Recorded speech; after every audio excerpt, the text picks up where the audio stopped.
Whoopi cracks unintentional joke.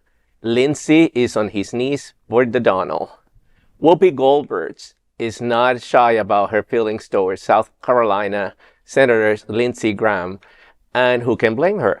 On The View, she sounded off about the senators flip-flopping with Trump, especially on abortion.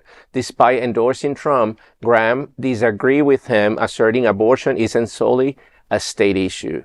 Trump responded, blaming himself for Graham's success and criticizing his political career.